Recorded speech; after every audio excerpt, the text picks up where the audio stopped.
우리 크리스찬들은, 특별히 우리 미랄 사람들은 그 고마움에 대한, 남이 수고한 것에 대한 그 반응을 좀 잘하는 것이 중요하죠. 감사합니다, 고맙습니다, 이런 그 남이 수고한 것을 인정해주고 감사하는 것, 이거 너무 필요합니다. 어떤 사람은 많이 도와주고 뭐 했는데도 그냥 말도 않고 인도 있으면 좀 언짢잖아요. 그래서 언제든지 남의 수고를 한 거 있으면 감사합니다, 고맙습니다, 반응도 빨리 보이는 것 너무 중요하죠. 그 성경에서도 예수님께서 10명의 나병인에게 병을 고쳐주었어요. 그런데 병을 고쳐주자 9명은 그냥 가버렸고, 한 사람만 돌아와서 예수님께 감사하다고 그랬어요. 그래서 예수님께서 너가 이렇게 하였으니 너가 구원을 받을 것이다 하고, 하나님께서는 예수님께서 또 구원의 선물까지 주신 것을 볼 수 있습니다. 많은 나병인들이, 한센시 병을 가진 사람들이 고침을 받았지만, 아쉬울 때는 막 예수님 고쳐주세요 하다가 고침을 받고는 9명은 그냥 가버렸어요. 감사도 하지 않고. 그러나 한 사람만 돌아와서 예수님께 감사하는 것, 말을 하는 것, 인정하는 것, 이게 너무 중요합니다. 우리 지난 토요일 날 우리 코트라에서 그렇게 음식 또 와 선물 주셨잖아요. 그래서 제가 주일 날 모두 행사 끝나고 바로 이메일을 보내서 참 감사하고 고맙다고 사진 찍어가지고 보내고, 그리고 이분들에게 좀 보답할 것이 무엇일까 생각하다가 신문사에 또 보내면, 신문사에 사진을 보내고 그러면 그 장면이 신문에 나면 이분들에게도 굉장히 격려가 되니까 신문사에도 보내가지고 이 아름다운 선행을 좀 알려야 되겠다 해서 바로 신문사에도 보냈죠. 그래서 어떤 것이든지 감사한 거 있으면 시기를 놓치지 말고, 너무 늦게 감사하다 그러면 좀 이상하잖아요. 더 빠르게 반응하는 것 좋습니다. 이메일을 하든지 혹은 카드를 이렇게 보내든지. 미랄에서는 한 달에 한 번씩 늘 이렇게 후원해주는 사람들에게 영수증을 보내고, 그리고 어떻게 미랄에서 그렇게 그 선교비를 사용했는가를 보고하거든요. 그래서 그게 감사의 표시인 거죠. 여러분들이 하나님을 사랑해서 장애인 선교를 위해서 보내주신 귀한 선교비 이렇게 쓰여져서 감사합니다, 이렇게 되고 있습니다. 그리고 그 여러 가지 그 봉사의 일, 선교 일들도 매거진으로 이렇게 보내고 있어요, 처음부터. 그래서 미랄은 처음 시작할 때 39년 전부터 우리가 그 감사를 표현하자. 뭐 아쉬울 때는 좀 뭐 선교비 보내달라고 하고, 그냥 뭐 있으면 그냥 아무 모른 척 하면 그 오래 가지 않죠. 하나님 기뻐하지 않고, 사람도 이렇게 했는데도 뭐 그냥 반응도 없고 감사도 없고 그러면 관계하기가 오래 되는 것입니다. 그래서 우리가 영수증도 표현하고 이렇게 활동 보고도 하고 그렇죠. 가끔 사람들은 마음은 있지만 나는 잘 표현을 못한다, 이제 그렇게 있는데, 사실 감사가 부족하기 때문에 표현을 못하는 거지. 감사가 넘치는데 표현을 못하겠어. 감사가 넘치는데 표현하는 거 당연하잖아요. 기쁨이 넘치는데 그냥 가만히 있겠어요? 기쁨이 부족하니까 표현을 못하는 거지. 기쁨이 넘치면 표현하게 돼 있고, 감사가 넘치면 표현하게 돼 있습니다. 항상 우리는 나는 마음은 그렇지 않는데 난 표현을 잘 못해. 그것은 그 감사의 어떤 그 강도가 적기 때문에 표현이 안 되는 것입니다. 우리는 이렇게 다른 사람들의 수고에 대해서도 우리가 감사를 표하고, 혹은 카드를 보낸다든지 어떤 선물을 통해서 우리가 값을 치르는 거죠. 값을 치러야 돼요. 우리가 잘못했어도 그냥 일단은 말로 용서를 바랍니다, 그렇게 말로 해야 되겠죠. 인정해야 되겠죠. 그리고 그 잘못한 것에 대해서 말로만 끝나는 것 아니고, 물질로 손해를 입혔으면 물질의 보상을 해야 되는 거예요. 보상을. 그리고 감정도 상했겠잖아요. 그러니까 단순히 그 손해본 것뿐만 아니고 더 많은 것으로 그분들에게 우리가 잘못한 거 있으면 그렇게 보상을 하는 게 너무 중요합니다. 우리가 교통법규를 위반해서 딱지를 받잖아요. 그러면 가끔 이제 가면 plead guilty, I'm guilty. 그랬습니다. 내가 잘못했습니다. 이게 헌정하는 거예요. 법원에 가가지고 나 잘못 안 했다고 우기면 안 되는 거죠. 그러면 일이 꼬입니다. 내가 잘못했으면 I'm guilty, plead guilty를 딱 선언을 하고 그 다음에 벌금, 파인을 우리가 이렇게 내잖아요. 그러니까 말만 I am guilty 하고 끝나는 것 아니고 그 잘못한 것들에 대한 보상을, 파인을 반드시 내는 겁니다. 네. 그리고 어떤 경우에는 파인을 내도 드라이브 라이선스가 취소되는 경우 있어요. 그러면 몇 달 동안은 드라이브 라이선스를 하지 않는, 취소가 되는 그런 어떤 대가를 치르는 것입니다. 그런 대가를 치러야 되거든요. 우리는 가끔 그럴 수가 있어요. 말로만 그냥 하나님께 용서하셨으니까 뭐 사람에게 용서를 빌 필요가 있겠는가. 하나님이 용서하셨는데 그건 아니죠. 우리가 사람에게 죄를 범하면 하나님께도 죄를 범했으니까 우리가 하나님께도 죄를 용서해달라고 우리가 기도할 뿐더러 사람에게 가서도 내가 잘못한 사람이 있으면 용서해달라, 내가 이런 잘못했다, 이렇게 용서를 빌어야 되고, 말로 할 뿐만 아니고 혹시 내가 그분들에게 물질적인 손해를 끼쳤으면 갚아야 되죠. 값을 치러야 되죠. 파인을 내야 되는 겁니다. 그리고 돈으로 치를 수 없으면 무슨 일이라도 가서 도와주고 그 보상을 하는 게 이거 너무 필요합니다. 그냥 말로만, 그냥 거칠이로만 아니고 값을 치르는 것, 값을 치르는 것, 페이하는 것, 이건 우리가 예수님 믿고 살아가는데 내가 공짜 좋아하지 않겠다, 공짜 먹지 않겠다. 우리 값을 치를 수 없는 우리 죄 용서함 받는 것, 우리가 천국으로 가는 것은 값을 치를 수가 없었어요. 그래서 우리 예수님께서 그냥 공짜로 선물로 주신 거예요. 우리가 값을 치를 수 없어서. 그러나 우리가 치를 수 있는 것은 치러야 되겠죠. 우리가 값을 치를 수 없는 것들은 다 공짜로 오죠. 공기 만약 돈을 주고 사서 먹을 수 쉰다고 생각하면 누가 돈 주고 공기를 살 수 있겠습니까? 다 죽는 거죠. 그러나 하나님께서는 우리가 도저히 공기를 그 값을 치를 수 없기 때문에 그냥 공짜로 선물로 주는 겁니다. 우리 주님께서 물을 우리가 만들어 가지고 우리가 막 해서 할 수 없기 때문에 그냥 공짜로 선물로 주는 거죠. 아, 목사님, 저 우리 집에서는 수도세 내는데요. 수도세 내는 게 그게 치르는 겁니까? 그 진짜 물을 만들어 가지고 막 하려고는 뭐 굉장히 수만 달러를 내야 될 거예요. 산소 H2O라고 그러잖아요. 수소 2분자하고 산소 1분자를 묶어 가지고 물을 만드는 거잖아요. 그거에서 우리가 어떻게 살 수 있겠어요? 우리가 수도세를 내지만 그건 값을 치른 거 아닙니다. 이미 귀한 물을 공짜로 선물로 그냥 받는 거죠. 많은 부분 우리가 값을 치를 수 없는 것에 대해서는 하나님께서 그냥 선물로 공짜로 주는 거예요. 예수님을 통해서 우리가 죄용사 받는, 우리 힘으로는 도저히 죄용사 말 수 없고 지옥을 면할 수 없기 때문에 선물로 예수 믿기만 하면 우리 예수님의 공로로 우리가 죄용사 받고 지옥을 가지 않게 되는 거죠. 그런 건 다 선물이지만 값을 치를 수 있는 것은 우리가 값을 치르는 겁니다. 내가 공짜 먹지 않겠다, 나는 반드시 값을 치르겠다, 이런 자세가 너무 필요합니다. 삭개오라는 사람이 있었어요. 이 사람은 세금을 거두는 사람이었습니다. 그때 당시 유대 이스라엘이 로마의 식민지였기 때문에 이 사람들은 세금을 자기 마음대로 거뒀어요. 그냥.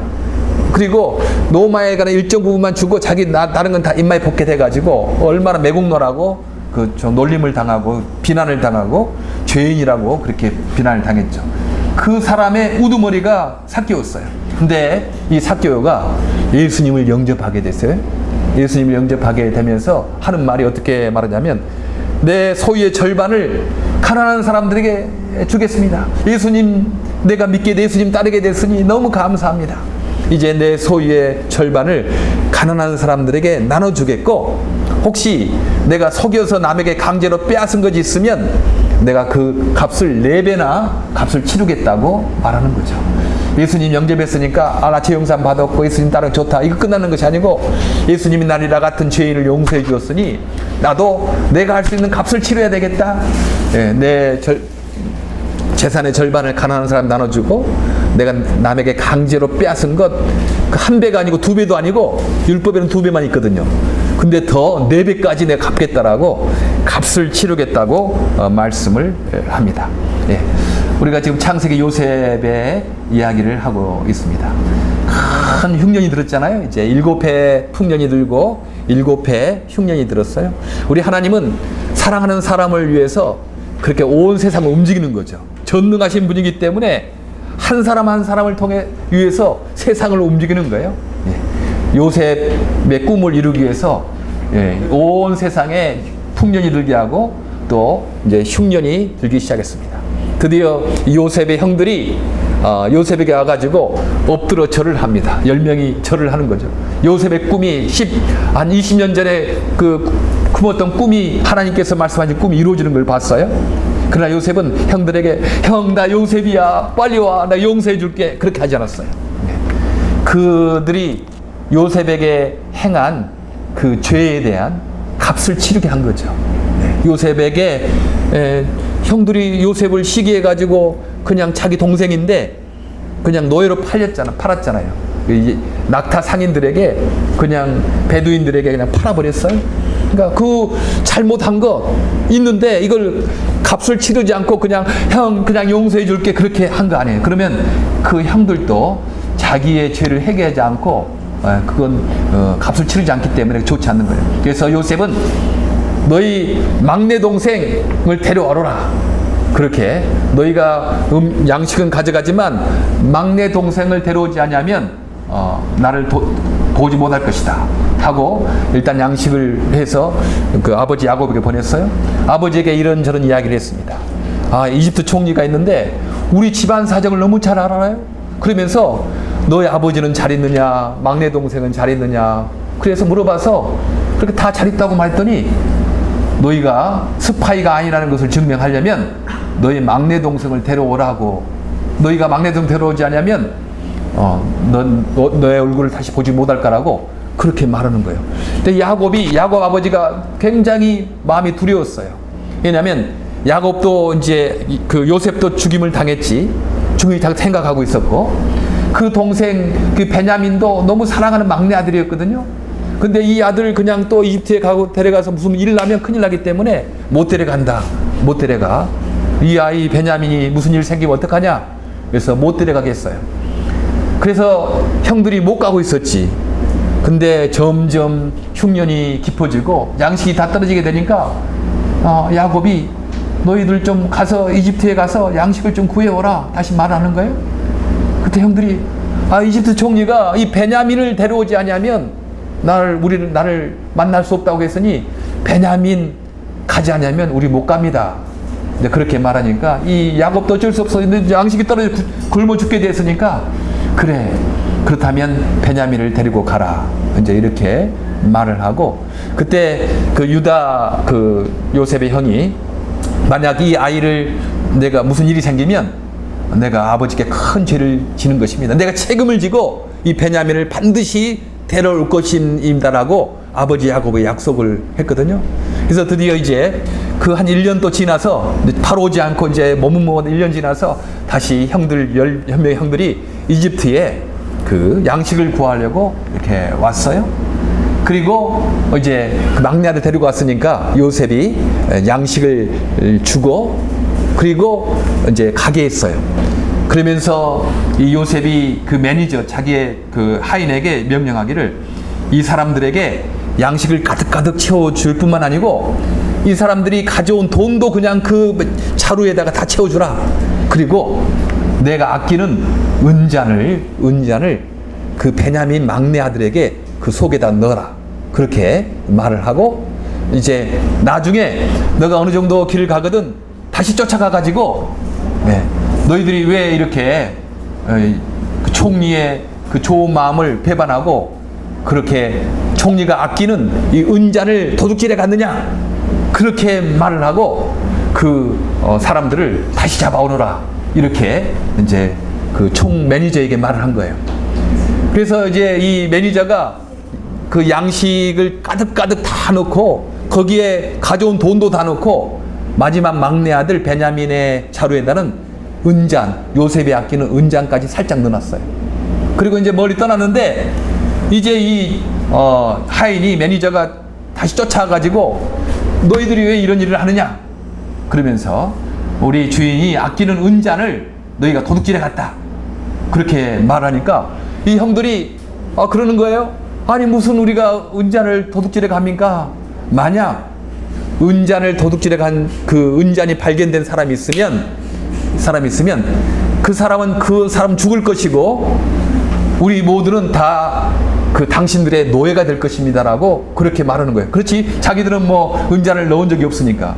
그래서 이 매니저가 이제 생각했어요. 큰 아들부터 차근차근 이제 곡식 자루를 썼고, 그랬더니 거기에 곡식이 나오고 돈도 나오고, 깜짝 놀란 거예요. 돈 분명히 갚았는데 돈이 나오니 깜짝 놀란 거예요. 그래도 은잔이 안 나왔으니까 안심하고 있었어요. 차근차근 큰 아들로부터 막내까지 이제 자루를 썼고 했는데, 베냐민의 자루에서 양식이 있을 뿐만 아니고 돈도 나오고 은잔이 나온 거예요. 그러니까 이 형들이 이제 얼마나 마음이 아팠겠어요. 이제 우리는 죽었구나. 이 아버지가 이 베냐민을 보호하고 다시 돌아오게끔 했는데, 이 베냐민 그 자루에서 은잔이 나왔으니 이 베냐민이 이제 완전히 그냥 그 노예가 되고 우리 아버지께 다시 돌아갈 수 없겠구나라는 그렇게 생겼어요. 그래서 이제 다시 옷을 찢고, 너무나 슬프니까 옷을 찢고 사람들이 이제 울면서 다시 요셉 그 총리 앞으로 가게 된 겁니다. 요셉 총리 앞에 절을 큰 절을 하면서 그렇게 용서해 달라고. 그때 요셉이 딱 이렇게, 왜 너희가 나의 호의를 무시하고 이렇게 내 아끼는 은잔을 가져갔느냐? 내가 점을 잘 치는 사람인 줄 너희가 알지 못했느냐? 그렇게 말하니까 이 형들이 우리가 할 말이 없습니다. 우리 할 말이 없습니다. 그러면서 이제 이렇게 말을 하는 거예요. 하나님이 종들의 죄악을 찾아내셨으니 우리와 이 잔이 발견된 자가 다 총리의 노예가 될 것입니다 하고 창세기 44장 16절에 말씀을 하거든요. 할 말이 없잖아요. 근데 그때 생각한 거예요. 우리가 그때 요셉을 팔았지. 요셉이 살려달라고 그렇게 부탁했는데도 그 요셉의 말을 듣지 않고 그냥 노예로 팔았지. 하나님이 그 요셉을 판 죄를 지금 우리에게 찾고 있는 거구나. 그래서 우리가 지금 이런 어려움을 당하고 있는 거구나. 우리가 요셉을 판 건 정말 하나님 잘못했습니다. 이건 우리의 죄를 하나님이 찾아낸 거다. 우리가 죄를 지면 그냥 넘어갈 것 같죠? 아닙니다. 하나님은 찾아내시는 분이거든. 대가를 치르시는 분이거든요. 하나님은 다 보고 계시니까 대가를 치르게 하시는 겁니다. 그러면서 이제 유다가 말하는 거예요. 사실 이런 일이 있어서 이 베냐민이 못 가게 됐는데 우리가 굶어 죽게 됐다. 그래서 아버지에게 말하기를, 내가 베냐민을 책임지고 내가 데려올 테니까 아버지께 내가 데려왔다. 그런데 지금 이 베냐민이 못 가게 되면 우리 아버지가 죽게 되니까 차라리 나 유다를 대신 노예로 삼고 이 베냐민을 풀어주기를 바랍니다라고 지금 유다가 자기 동생 요셉 총리에게 동생인지도 모르고 지금 말을 하고 있는 것이 오늘 성경의 본문입니다. 이 동생 베냐민 대신 나를 그냥 노예로 삼아 주시길 바랍니다. 어른의 종인 제가 아버지 야곱에게 이 아이를 안전하게 하고 다시 돌아오겠다는 책임을 지고 나왔습니다. 만일 이 아이를 아버지에게 다시 들어가지 못하면 이 유다는 아버지 앞에서 평생 죄를 달게 받겠다고 다짐하였습니다. 그러니 이 베냐민 대신에 저 유다를 주인 어른의 종으로 삼아주시고 여기에 머물러 있게 해주시고 저 베냐민은 형들과 함께 돌려 보내주시길 바랍니다. 저 베냐민 없이 제가 어떻게 아버지의 얼굴을 뵙겠습니까? 그럴 수는 없습니다. 저희 아버지에게 닥칠 불행을 제가 참아 볼 수 없습니다 라고 유다가 내가 대신 값을 치를 테니까 내가 그 베냐민이 발견된 그 은잔, 그 노예로 될 그 잘못을 내가 대신 값을 치를 테니까 내 동생 베냐민은 아버지의 생명과 연결되어 있으니 이 베냐민 못 가면 우리 아버지가 죽는다. 우리 아버지 죽는 걸 내가 어떻게 보겠느냐. 내가 대신 그 대가를 치를 테니까 이 동생 베냐민을 살려달라고 그렇게 말을 하는 거예요. 이제 나중에 이제 다음 주에는 이제 요셉이 자기 정체를 밝히는 것이 이렇게 또 나옵니다. 여기서 우리가 생각하는 것은 바로 유다는 예수님의 조상이 된, 육신으로 조상이 된 사람이거든요. 대신 베냐민 대신 내가 값을 치르겠다라고 그렇게 한 사람이 유다입니다. 예수님이 우리 대신 값을 치러줬어요. 우리가 죄 용서함 받는 것, 지옥 가지 않고 천국 가게 되는 것, 우리가 공짜다, 싼 거다 생각하면 안 되는 겁니다. 이것은 예수님의 생명이 값이 치러준 것이에요. 값이 치러진 거 귀한 것이죠. 그러니까 우리는 이제 예수님께서 나를 위해서 이런 귀한 값을 치렀으니 나도 예수를 위해서 좀 값을 치러, 공짜로만 좋으면 안 되잖아요. 나도 예수님이 나를 이런 생명을 주셨으니 나도 값을 치르는 사람이 돼야 되겠다. 이 값을 치르는 것이 너무 중요한 것입니다.